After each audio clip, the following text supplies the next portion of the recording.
And we welcome you to Tip-Off 2000. Ernie Johnson here in Atlanta with a frightening collection of Studio A regulars. You're a rookie, you go last. Kenny Smith is here. Peter Vesey is here. Charles Barkley is here. Welcome aboard. Thank you. Glad to be here. Speak for yourself, Ernie. It's always good to see you, Peter. You know what? It started long before this, Charles. You know, I was reading the paper. Well, he's been an ass a long time. That started a long time ago. And we're back. He's very consistent. So look at this from the New York Post.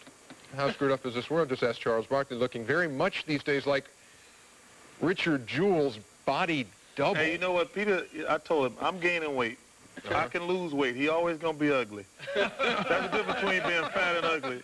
A fat person can lose weight. An ugly person always going to be ugly. Don't forget that. You know, out of this whole mix, here's Kenny Smith sitting politely, waiting his turn. You know what? We're right in the middle. Arms distance apart. You keep that in order. I'll keep this in order. I'm not going to jump on him on TV because they'll have a witness. I don't mind lying on the stand. If I beat him up, it's going to be in a dark alley one night. Well, you'll see one of the... Hopefully it's in Scottsdale. They'll protect me there. One of the adjustments we've made to Studio A here is we've taken all the windows out. Our TBS doubleheader tonight begins at the Garden. Here in Madison Square Garden with the bright lights, the big game, the Knicks, of course, but in Atlanta, there is more emotion than we could possibly even dream of here because of Charles Barkley. Oh, hey, Charles, make sure you check your luggage in at the hotel. Quit trying to hide your luggage under your jacket. Charles also has a present. Charles is a winner, too, in my book. Hey, wait, it's great to have you here, Chuck. Leave me alone, too. Be nice to me, Chuck. You know something right now. I was going to leave him alone and wasn't going to say something bad about that haircut. What's up with that haircut? He had that same hairdo for 16 years. Hey, it's Halloween, right? It's Halloween. Yeah, I was looking for a Charles Barkley mask, but I couldn't find one. And a Tyrone Hill mask wouldn't fit on me either. Oh, cold.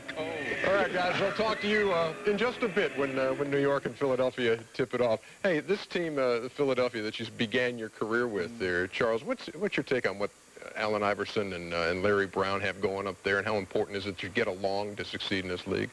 Well, it's like this. If they win, nobody's going to care. If they lose, they're going to make a big deal out of it. At least they do in Philadelphia because the press there is evil. But it's very simple. I think they're going to have a hard time coexisting because anytime you go into a relationship and two guys already don't like each other, that's going to put more scrutiny on them than normal. Quickly, Chuck? I thought the Lakers did well. They only had one weakness. That was the power forward spot. Now they got three guys who can play power forward and give Shaq a break, really. Grant's terrific. He's been a solid player. He's going to be fine. Greg Foster's going to take up some minutes and give Shaq valuable contribution. Also, hey, Robert Horry, that's going to free him up to play the 3 and the 4.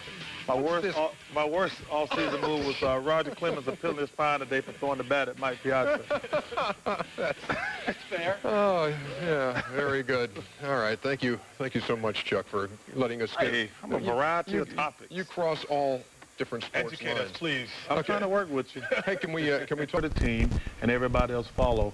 But I don't understand why a guy who is good as Grant Hill would defer to a 20-year-old kid. You know, Charles, if you're going to start believing what they say on camera, the next thing you're going to believe is what we write in the paper.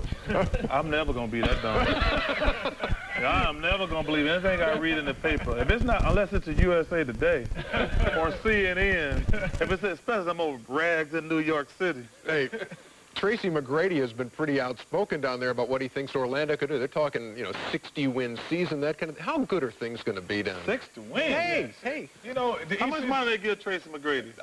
Well, his nickname should be T. The maximum? How much he make a year?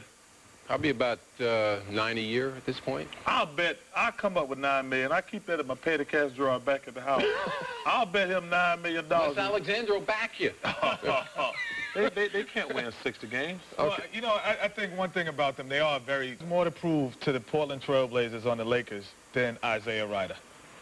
Another bonus. And another point. Are you and Scottie Pippen talking now? We are talking. He apologized to me. Hey, Mr. Pippen, I enjoy playing with Scottie. He apologizes all over. Oh, it's gone from number 33 to Mr. Pippen now? Mr. Pippen. I told you I enjoy playing with Scottie. I know, but get a grip. Mr. Pippen. Guy won 6 championships. I told you, Rochester. It is our pleasure this season We'll get to that how later. many days are you going to be here? You're just here for opening night with him. You'll be here on Wednesday, Thursday. He'll be here on Tuesday. Thank God. We'll still be arguing. It is our pleasure this season to welcome Jim Huber to the TBS and TNT mix. His feature and commentary work will no doubt be a welcome relief to the stuff you're subjected to with this group. Let's go over to Jim. To have the Chuckster on TV, you know, it's knowing Chucky, it'll be a fun show. It'll be a fun show, and I'm looking forward to watching him. And he wants me to give him a call, but you know, I'd much rather have him be nervous. I understand you've been working with Tiger on your game. He's got my golf game straightened out. Now we should work on your life. Your swing? I'm playing golf really well right now. I don't have to brag about it. I can just go out and play and shoot my 80 every day now. How's Tiger playing since he's been working? You see what's happening? He's won 9 times. Well, the last thing in the life. I'm not He kidding works with Charles last week. Hey, listen. Good, Ken. He's won 9 times this year. I'm not saying anything. I couldn't resist. Hey, let's move it back to hoop for a Up second. at the top. People always make fun of you. Eastern Conference rundown here. I think you could throw a blanket over about 7 or 8 teams there. I mean, is there a team No, there's no dominant head and shoulders at all? There's about 6 teams that are bunched right together. But you know the interesting thing, the team that holds the key is the Atlanta Hawks. Whoever they trade Mutombo to, and they got to trade him, they can't let him become a free agent. Whoever he goes to is going to win the East. But probably won't be in the East. I mean, they don't want to. They want to trade him out of the conference. Well, really, They prefer to. but if they trade him to the West, he's not going to the Lakers. He's not going to Portland. He's not Suns. going to San Antonio. Suns. So, but it doesn't matter who he trade him to out West. They can't beat them 3 teams. So No, you're right. But I'm saying if he goes to the East, he's probably right. Except if he goes to the Knicks, You they remember gotta give you up. told me I was right. Maybe. In 2 minutes. So who's the best team in the conference? Well, Eastern I like the Conference, Bucks. you like the Bucks? I agree with the Bucks, but I also think that Orlando is probably the more seasoned team because they have some guys who actually some playoff-proven guys on that team. But the thing about the Bucks is very rare that you can have youth and experience on the same team, and they have that. Sam Cassell is a young guy, has been in the championship series. Ray Allen is a young player, but he's experienced. So I think that's why And they made some great acquisitions, picking up Lindsey Hunter, Pittsburgh, And this might be Lindsey's best year. and Caffey. And how about the situation now in Miami with Alonzo Mourning? They still can win the East because there's no dominant team. If I had to go on a limb, I would pick Miami, to be honest with you. You would what? If I had to go out on a limb, I think Miami is just as good as any team you can name in the East. They got a great coach. They're going to be the best prepared. They're going to be in the best condition. They got a chance. They'll be in the top 2 spots. I say they're lucky if they make the playoffs. You know Heat. what? No, I'll bet your life on it. They're gonna be right down 7 or 8. 7 or 8. Hey, let's bet dinner on that. Not the way you eat. Wouldn't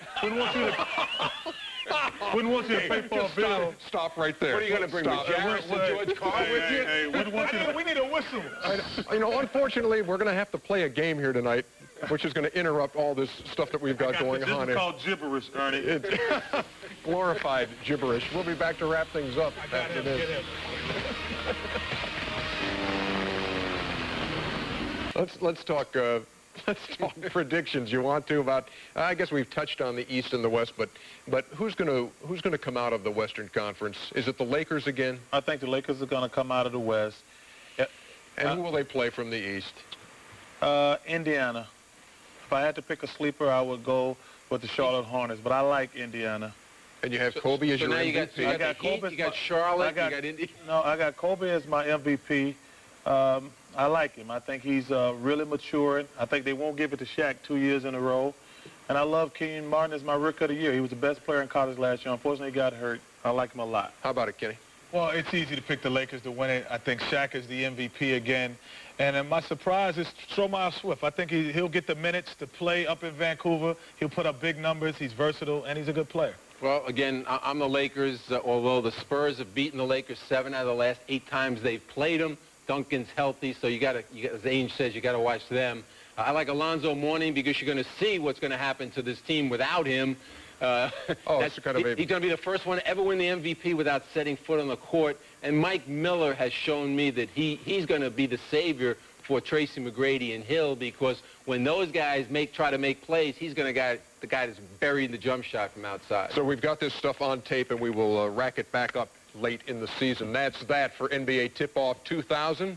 An 82-game journey has begun. Doubleheader on TBS tonight. Enjoy it, folks.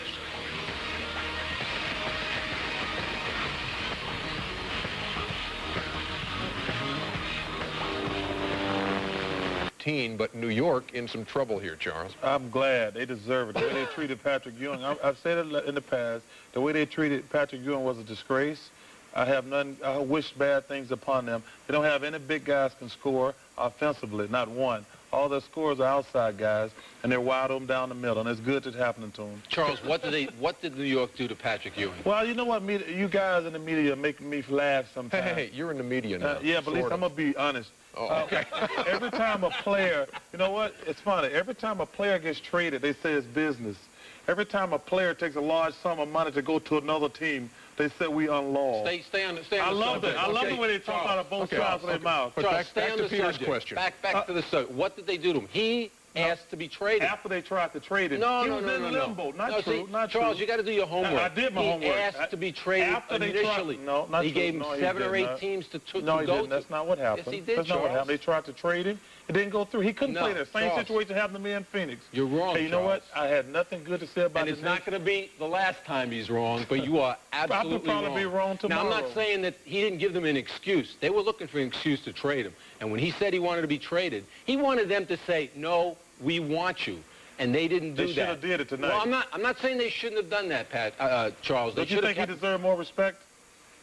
I think management gave him the respect, maybe too much respect, because in the last year or two, he was not communicating. The best player ever played for your organization. Charles, I'm not saying they should have traded him, but he wanted out, and he gave management the out. I remember Keem Olajuwon at one time wanted out of Houston, and Les Alexander, not Charlie Thomas, who was the owner at the time before Les Alexander, sat on a plane with him for about an hour and a half, and they talked and they cut their differences going, and then we got 2 championships. So the thing is, if he's your best player, you're you right. should come over him. Somebody should have sat down with him, but they didn't want him. You're right. They did not want him. And that was wrong. But he wanted out. They were better with Patrick Ewing, plain and simple. I agree with that. And we agree. And tonight, yeah, you're right, you do. Without Patrick Ewing, the Knicks trail by 10. When we come back, we'll look ahead to Game 2 of our TBS doubleheader, the Lakers and the Blazers. If you're just joining us, Allen Iverson has 12 points in the first half. Oh, this is spooky on our Halloween doubleheader. Beating Theo Ratliff here. Philadelphia up 51 to 41. Charles, you should be dressing up as somebody who won something on Halloween. The AT&T Hub. What a great way to start off Inside the NBA, presented by Hyundai. First night of the 2000-2001 season. Charles Barkley's here. Kenny Smith is here. Peter Vessey's here. Shaquille O'Neal was there. And the Lakers are 1-0. What'd Shaq do? 36, 11, and 4 blocks. All in a night's work, Chuck. He was terrific. We have no answers for him in the NBA. I'm going to call NASA tomorrow and see can we come up with something. But all NASA? NASA. Okay. Hey, all them big bodies the Portland Trailblazers got, they power forwards. They don't have a chance. Let's revisit some of this action. What's up with the New York Knicks? How do you lose that badly at home on opening night? Well, they got nobody in the middle to block shots. They got nobody inside to score, plain and simple. They're blowing up the phone lines right now down here to Atlanta to get Mutombo as we speak. Well, you're probably right. Charles Sprewell told me last week, he said, if we start out slow, he said, obviously, they're going to start looking for a big man. We need to get bigger. Right on that subject, they've offered Sprewell and Camby for Mutombo, but the Atlanta coaching staff, Lon Kruger, does not really want to take a chance with Sprewell. He would prefer to have Allen Houston. So that's why. What do you think you're going to do to him? Well, that's what they're worried about. They're worried about. Not that they have to I think overall, we were just all kind of curious as to what Charles might look like with the Moochie Norris look, and instead of the moo and a little bark. Oh, that's cute. Yeah, that's cute. Yeah. Any possibilities for? It's Halloween, baby. It's Halloween. Yeah, exactly. That's terrible. What do you make your old team now? I think they kind of caught in transition. They got Steve, who's a stud, with Mobley, Maurice Taylor, and Akeem is kind of like caught in limbo. I think he's going to retire after this season. And now they got. Although he's made some noise that he feels pretty good and might hang around for more than a season. You buy that?